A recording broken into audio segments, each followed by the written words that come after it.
Hai. Hai. Hai.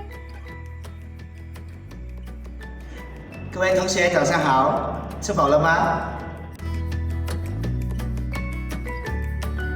？Nah, seperti 3 hari yang kemarin, hari ini pembelajaran kita akan ada 3 kolaborasi antara mapel, tematik, lukis, dan Mandarin. Kalian tidak perlu bingung karena di sini ada Madam, ada Miss, ada Mister yang akan mendampingi dan membimbing kalian dalam pelajaran ini.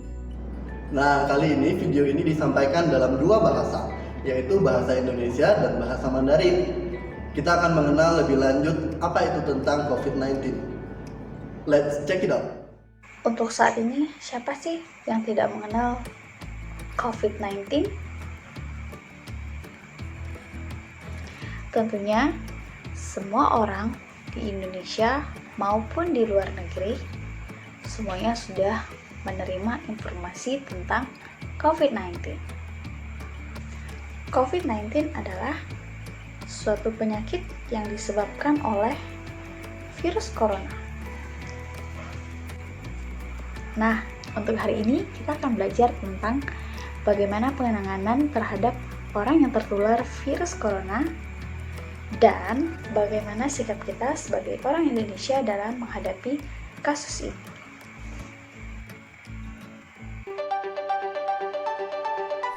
COVID-19 adalah penyakit yang sulit diprediksi. Kenapa? Karena gejalanya mirip dengan flu ataupun demam biasa. Oleh karena itu, kita harus tahu cara membedakan penyakit COVID-19 dengan penyakit biasa lainnya. Penyakit ini memiliki waktu selama 1-14 hari untuk melihat perkembangannya. Dan karena itu penting untuk kita selalu tetap di rumah saja. Hal ini adalah untuk memperlambat penyebaran virus, karena pembawa virus yang kita alami sekarang adalah manusia. Oleh karena itu, ada beberapa protokol kesehatan untuk penanganan COVID-19. Ayo disimak ya anak-anak. Kalau sudah siap, katakan "Ciao". Ada 2 penanganan utama untuk COVID-19 ini. Yang pertama, jika kita merasa bahwa kita itu sakit, dan yang kedua, jika kita merasa bahwa diri kita itu baik-baik saja atau tidak mengalami gejala apapun. Yang pertama, jika ada orang yang merasa tidak sehat dengan ciri-ciri demam dengan suhu badan 38 derajat Celcius atau lebih, batuk, pilek, maka disarankan untuk beristirahat yang cukup di rumah ataupun bisa menghubungi dokter secara online. Tentunya sekarang sudah banyak pelayanan dokter secara online ataupun nomor WhatsApp yang sah dari pemerintah mengenai COVID-19. Dan jika kamu disarankan untuk meminum obat, maka minumlah obat sesuai anjuran dari dokter.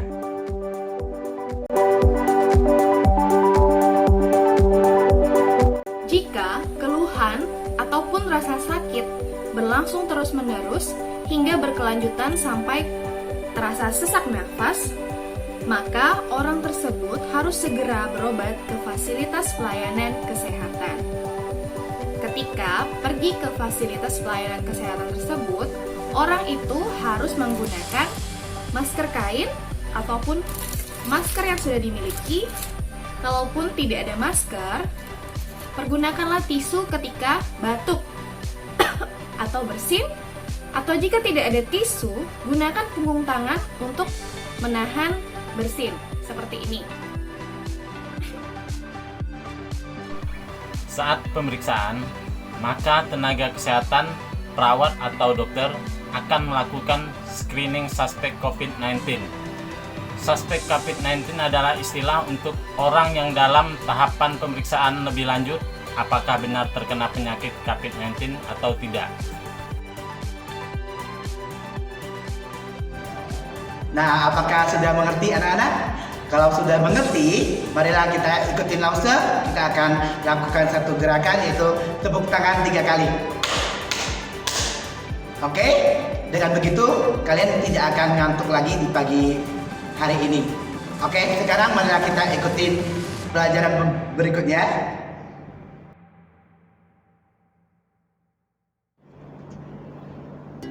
Nah, apabila orang tersebut sudah memenuhi kriteria suspek COVID-19, maka hal yang harus dilakukan adalah pasien tersebut harus segera cek diri ke dokter, dan apabila dokter menyarankan untuk dirawat, maka pasien tersebut harus siap diisolasi di rumah sakit yang sudah ditentukan oleh pemerintah setempat.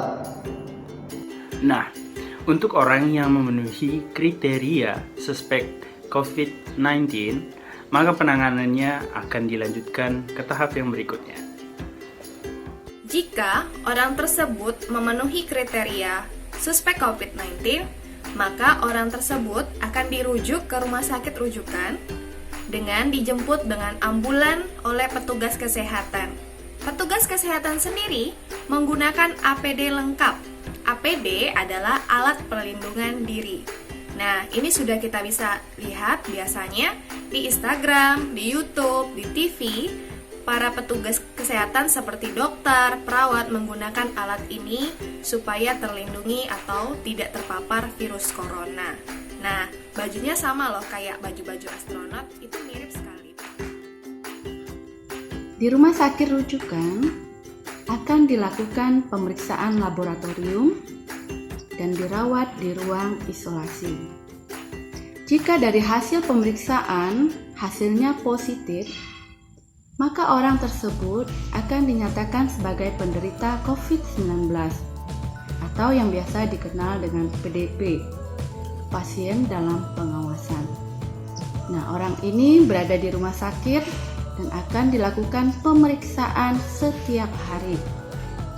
Jika hasil pemeriksaan di rumah sakit hasilnya 2 kali negatif, maka orang tersebut akan dirawat sesuai dengan penyebab penyakitnya. Misalnya, kalau dia sakit asma, maka dia akan dirawat sesuai dengan penyakit asmanya. Semua hal itu dilalui oleh orang dalam ciri-ciri tidak sehat. Untuk langkah yang kedua, yaitu jika orang dalam keadaan sehat. Namun, mungkin pernah berpergian ke negara yang terjangkit COVID-19 atau merasa pernah berinteraksi dengan penderita COVID-19, maka dapat menghubungi Hotline Center Corona untuk mendapat petunjuk lebih lanjut di nomor berikut.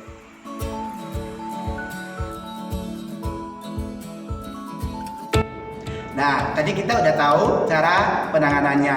Sekarang, bagaimana sikap kita untuk menghadapi namanya virus corona ini? Sebagai warga Indonesia yang baik, patutlah kita mengikuti aturan pemerintah untuk tetap di rumah. Hal ini untuk menjaga diri kita dan keluarga kita akan terhindar dari virus corona. Meskipun di rumah, kita tetap jaga kebersihan diri dan lingkungan rumah, serta mengonsumsi makanan yang sehat dan bersih. Hindari untuk jajan di luar dan makanan yang tidak bersih. Nah, walaupun kita tidak kemana-mana, hanya berada di rumah, tapi anak-anak tidak boleh lupa untuk mandi dan cuci tangan dengan sabun ya. Dan sebelum kita makan, harus cuci tangan dan tetap berdoa. Jika ada keperluan yang mendesak sehingga mengharuskan kita harus keluar rumah, maka setidaknya kita gunakan masker. Jaga jarak 1-2 meter dari orang lain dan tidak menyentuh banyak hal. Ketika pulang ke rumah juga segeralah cuci tangan, mandi dan keramas. Baju yang tadi kita gunakan keluar rumah segera direndam dengan sabun. Nah, hal tersebut kita lakukan agar kita semua, keluarga Mister, keluarga kalian semua bisa terhindar dari COVID-19 tersebut. Nah, apabila kita melihat atau mendengar ada saudara kita atau keluarga kita atau teman kita yang berada di sekitar kita mengalami COVID-19 atau positif COVID-19, maka hal yang harus kita lakukan adalah kita harus memberi semangat, kita harus terus memberi motivasi kepada mereka serta memberikan bantuan kepada mereka agar mereka tetap semangat dalam menjalani kehidupan mereka meskipun mereka positif COVID-19. Karena dukungan dan semangatlah yang dapat kita lakukan saat ini. Marilah kita mendoakan para tenaga kesehatan, dokter, perawat, mereka yang saat ini sedang berusaha menangani kondisi ini. Biarlah Tuhan yang menjaga mereka. Nah, anak-anak ingat jaga kesehatan dan kebersihan tubuh kalian ya. Sampai di sini saja. Terima kasih. Zaijian. Bye-bye anak-anak. Sampai jumpa lagi di pembelajaran berikutnya. Dah.